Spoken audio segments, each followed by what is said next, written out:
Salut à tous, j'espère que vous allez bien. Deuxième match de la semaine à domicile, cette fois-ci contre Bilbao les gars, avant match, c'est parti.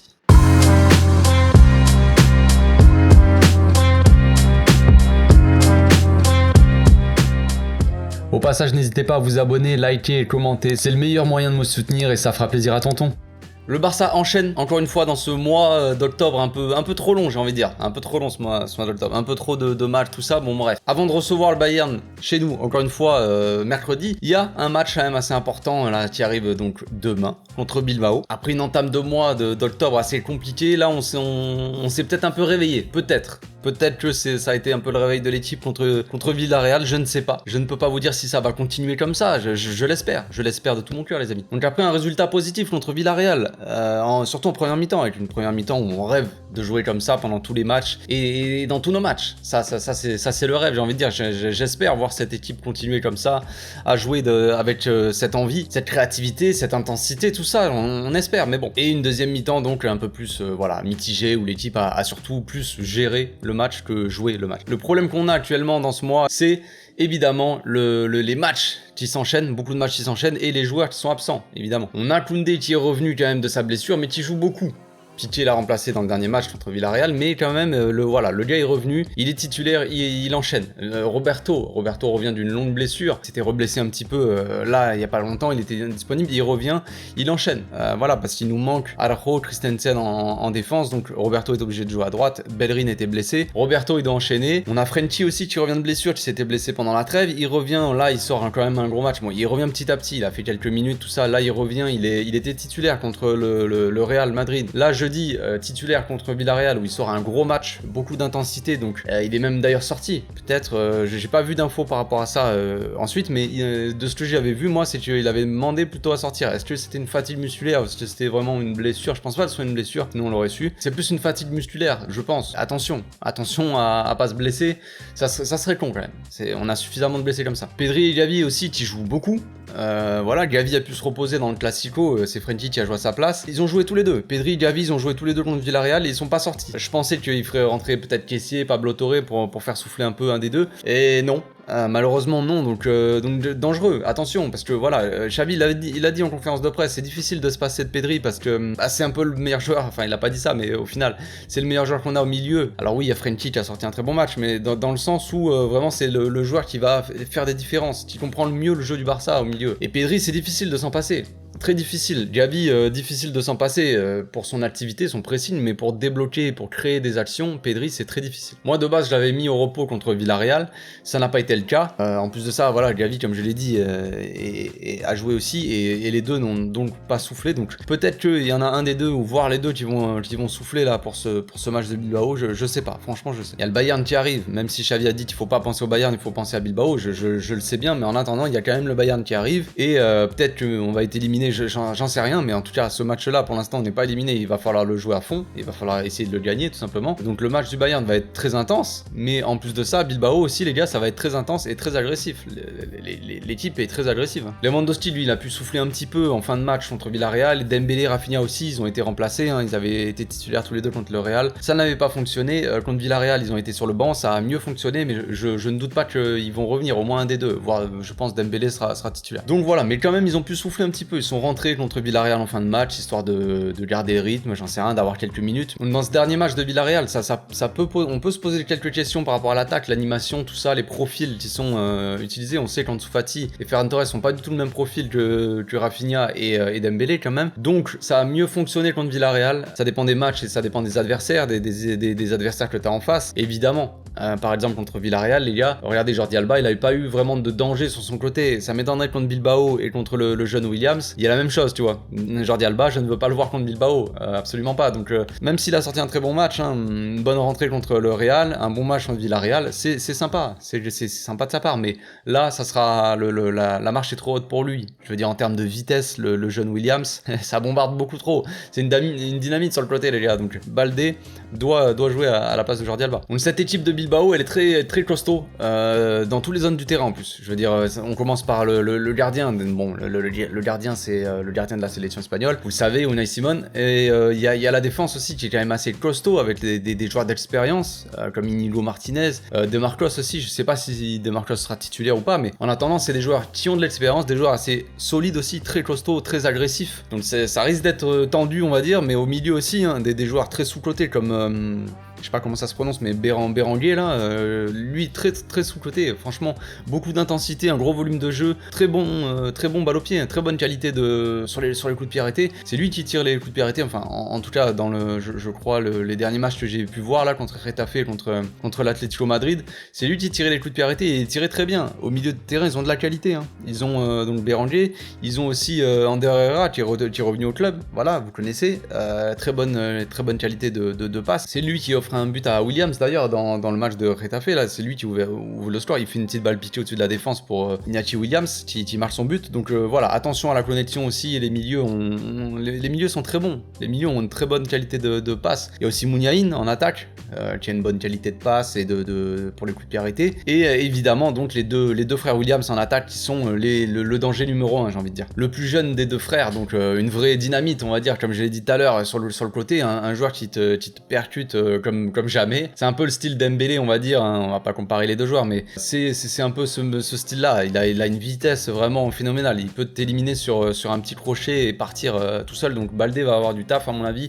Baldé pour moi est le joueur le plus adapté, on va dire, physiquement, côté de la vitesse, on va dire, pour le tenir. Et devant le vieux, le plus âgé des frères Williams. Attention à lui parce que il est souvent recherché sur du jeu long pour sortir les ballons. Si l'Athletic Bilbao arrive pas à ressortir vraiment bien le ballon, on va dire, ils vont aller le chercher en point d'appui, lui. Il est cherché aussi évidemment en profondeur, il est très dangereux en profondeur parce qu'il a une qualité de projection assez phénoménale, et aussi évidemment il est dangereux sur des centres, franchement c'est lui qui prend les centres de la tête, hein. Attention à lui.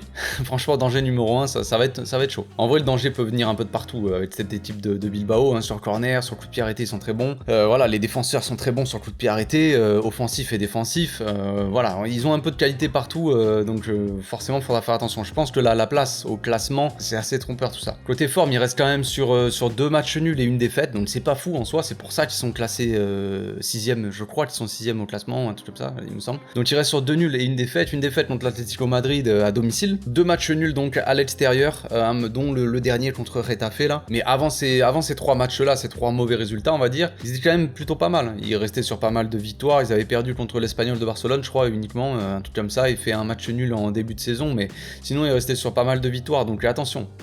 Comme je vous l'ai dit, la place au classement elle est assez trompeuse. Cette équipe elle peut faire mal. Après voilà, on est à domicile, on sait qu'on est mieux à domicile, je sais même pas, je crois pas qu'on a encaissé de buts à domicile pour le moment en championnat. On reste quand même assez costaud à la baraque. Donc nous, comme je l'ai dit, on sort d'une victoire encourageante, hein, de par le score déjà et par le contenu forcément. Maintenant attention au match qui s'enchaîne, comme je l'ai dit, et la condition physique des joueurs, hein, attention à pas se blesser. On a déjà perdu beaucoup de joueurs avec la trêve, tout ça. Voilà, le but c'est pas de continuer sur cette voie. Donc Xavi en conférence de presse, il a dit qu'il ferait encore des changements, je pense. Est-ce que Frenkie sera titulaire? Sachant que voilà, comme je l'ai dit, il a peut-être eu une fatigue musculaire, je ne sais pas. Il a dit qu'il n'était pas forcément uniquement, il le voyait pas spécialement comme à la place de Busquets en fait. Voilà, moi je pense qu'il peut le faire. Il peut aussi jouer en plus haut, hein, comme au poste de Gavi ou Pedri quoi. Enfin vous voyez. Mais voilà, Xavi a dit qu'il avait encore plus de potentiel offensivement. Bref, cette saison on le sait, il va jouer en 6, il jouera plus haut en milieu intérieur. Donc enfin c'est pas vraiment en soi un problème. Ça dépend de l'adversaire, ça dépend de ce qu'on veut faire, de l'animation, tout ça. Donc il a parlé de Pedri aussi, il a dit qu'il aimerait le reposer, comme j'ai dit tout à l'heure, qu'il aimerait reposer, mais c'était difficile parce qu'il était trop important pour cette équipe. Moi je suis un peu d'avis du même avis que Xavi. Je pense que c'est très difficile de se passer de Pedri dans cette équipe. Donc bref, sans plus tarder, on va passer à la composition d'équipe. J'ai fait quelques changements par rapport à Villarreal, mais franchement ça reste un casse-tête. Comme je l'ai dit, par rapport on pense au Bayern, tout ça, j'espère que les joueurs resteront focus sur Bilbao avant de penser au Bayern, mais quand même on pense un peu au Bayern. On sait que les matchs s'enchaînent, il faut faire souffler les joueurs, t'es obligé de gérer un peu ton effectif. Donc je partirai avec Ter Stegen dans les cages. Une défense, Bellerin à droite, Koundé, Eric Garcia dans l'axe et Baldé à gauche. Une défense assez différente, hein, au final, il y a beaucoup de changements par rapport à Villarreal. Il y a que, moi je laisserai que Koundé. Koundé qui a fait un très gros match contre Villarreal. Est-ce que, vu qu'il a pu souffler un petit peu, peut-être qu'il est un peu moins fatigué, on va dire. J'espère qu'il est en pleine forme, hein, et qu'il jouera parce que franchement il est assez indispensable en défense pour le moment. Il nous manque tellement de joueurs que c'est le meilleur défensivement. Marcos Alonso lui sera peut-être titulaire contre le Bayern, j'en sais rien, il a l'air d'être titulaire à chaque fois en Ligue des Champions, je ne sais pas. Moi c'est pas ce que je ferais, mais en tout cas voilà, là il a enchaîné en défense centrale. Je remettrai Eric Garcia qui a pu souffler lui, et Baldé évidemment comme j'ai dit à gauche. Pour moi, il est indispensable à gauche. Quand on voit l'adversaire en face, t'es obligé de mettre Baldé à gauche, tu peux pas mettre quelqu'un d'autre. À droite, Bellerin, voilà, comme je l'ai dit, Sergio Roberto, il a beaucoup joué. Il a beaucoup enchaîné tout ça, Bellerin revient, donc pourquoi pas? Pourquoi pas mettre Bellerin qui a un profil différent, qui est un peu plus offensif et qui pourra aussi peut-être plus combiner avec son ailier. On va voir, c'est un peu différent, pourquoi pas? Au milieu c'est plus dur les gars, hein. Franchement plus dur, je partirai, j'ai fait des changements aussi, je partirai avec Busquets en 6, avec Kessié et Frenkie. Alors vous allez me dire oui je sais, voilà, je sais pas, peut-être qu'il y en a qui sont contents de ce milieu là, moi je vous avoue que c'est très compliqué pour moi d'aligner ce milieu là, c'est pas le milieu idéal pour moi, voilà, je vous avoue. Compliqué, niveau créatif, niveau créativité, voilà, jeu offensif, je sais pas si vraiment ça va fonctionner. Comme je vous l'ai dit, difficile de se passer de Pedri, pour moi difficile de se passer de Gavi aussi et de son pressing, son activité. On va voir, peut-être que vous allez me dire ouais Busquets en 6 machin, je le sais bien, mais j'ai envie de faire reposer Pedri et Gavi comme je l'ai dit. Pourquoi pas Busquets en 6 pour gérer le jeu avec deux milieux comme ça qui ont beaucoup d'activité autour, que ça soit offensivement ou défensivement, ça peut fonctionner. Disons que Busquets, après Busquets s'est reposé contre Villarreal, pourquoi pas? Moi, je le répète, je continue à le dire, Busquets est fondamental. Non, je déconne. Busquets, pour moi, il peut encore apporter des choses. C'est juste qu'il faut qu'il souffle un peu. Pas qu'il enchaîne tous les 3 jours. On l'a vu, je le répète, en début de saison, Busquets était pas mauvais, il était même parfois très très bon. Dans certains matchs contre le Bayern, même si on avait perdu au match aller chez eux, il avait été très bon Busquets, il avait récupéré énormément de ballons. Donc voilà, c'est juste qu'il faut qu'il souffle. Voilà, qu'il souffle un peu. Là, il a soufflé un match, pourquoi pas? Voilà. Si ça ne marche pas, évidemment, il faudra faire des changements. Évidemment, je fais rentrer Pedri et Gavi en cours de match. Ou même voir Pablo Torre. Un de ces quatre, ça serait beau de le voir jouer. Mais là, pour le moment, je sais pas. C'est difficile, mais pourquoi pas mettre des gars qui sont un peu plus puissants, plus athlétiques, comme Kessié et comme Frenkie, pour un peu débloquer ce verrou. Parce qu'on le sait, je vous l'ai dit, hein, cette défense et ce milieu-là, cette équipe complète de Bilbao, elle est très agressive. Franchement, un pressing assez agressif. Des joueurs très physiques. Pourquoi pas tenter Kessié et Frenkie qui sont des joueurs très solides. Kessié c'est un joueur très solide. Et à mon avis, s'il y a bien un gars qui peut résister au pressing, un pressing agressif, je pense que c'est Kessié. Donc pourquoi pas? Ça peut marcher, on sait jamais. Je mets aussi des milieux comme ça, c'est ma raison aussi à ça, hein. Je vous l'avoue qu'au dernier moment j'ai changé. De base je voulais mettre Frenkie, Kessié et Pedri. Ou alors Frenkie, Kessié, Gavi. Je savais pas, j'hésitais entre ça et finalement je suis parti carrément sur Busquets. Vous allez me dire t'es complètement taré, peut-être, c'est possible. Mais je vous explique un peu aussi pourquoi j'ai mis ces milieux qui sont pas forcément très créatifs, on va dire, c'est que sur les côtés on a des latéraux quand même assez offensifs. Donc pourquoi pas dédoubler un peu plus, se servir un peu plus des latéraux. D'habitude on se sert du latéral gauche avec l'ailier gauche qui rentre dans l'axe, ok c'est cool, mais pourquoi pas jouer un peu différemment en termes d'animation et se servir un peu plus des latéraux offensivement, des deux côtés. Bellerin, je vous l'ai dit, il a un profil plus offensif que Roberto, il pourra apporter sa qualité de dédoublement et de centre, pourquoi pas? Si on a des latéraux qui sont beaucoup plus offensifs, vaut mieux avoir un milieu comme par exemple Kessié et Busquets, c'est pour rester peut-être un peu plus bas en couverture, on va dire sur les côtés. Sur les côtés, quand tu as des latéraux qui montent vraiment haut, le fait d'avoir des milieux qui couvrent un peu les ailes, qui sont assez athlétiques et défensifs, pourquoi pas?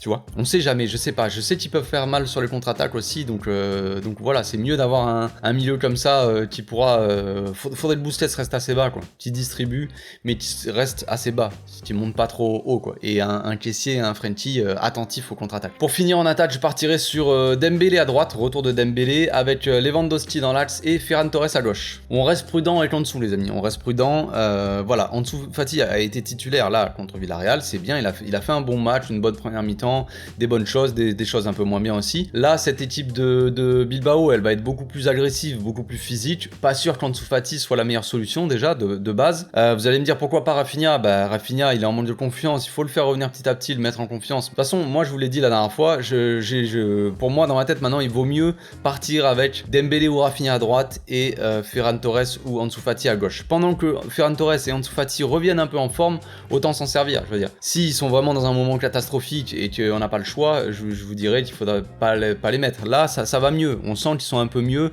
Pourquoi pas avoir un peu de continuité pour donner engranger un peu de confiance, quoi. Donc Ferran Torres à gauche pour changer un petit peu, parce que moi je partirais peut-être avec Ansu Fati à gauche contre le Bayern, donc pourquoi pas mettre Ferran là, voilà, pour faire souffler, hein, on échange un peu les deux.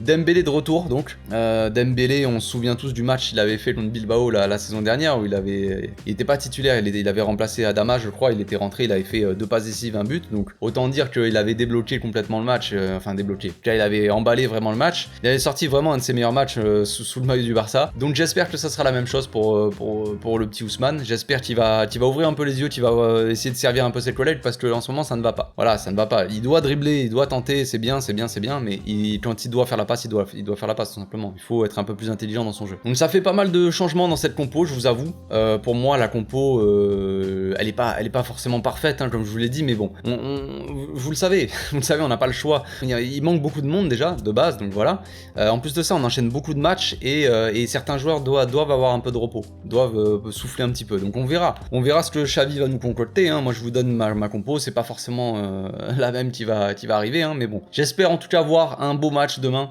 Une belle victoire, encore une équipe un peu emballante comme ça, avec pas mal de buts, ça serait cool. Ça serait cool de se remettre un peu en confiance, voilà, on s'est mis dans la bonne direction. On a repris notre marche en avant avec cette victoire contre Villarreal, avec 3 buts d'écart, aucun but pris, tout ça, c'est bien. Maintenant il faut continuer, faut enchaîner. Donc on se retrouve demain les gars pour l'avant-match en live sur Twitch, je ferai encore une fois sur Twitch l'avant-match, donc à 19h30 vers là. On parlera de la compo qui va sortir, du match un peu, voilà, vous connaissez, hein. Et ensuite, débrief à chaud, vous connaissez sur YouTube comme d'habitude. Donc d'ici là les amis, passez une très bonne journée, portez-vous bien, bon match, ciao.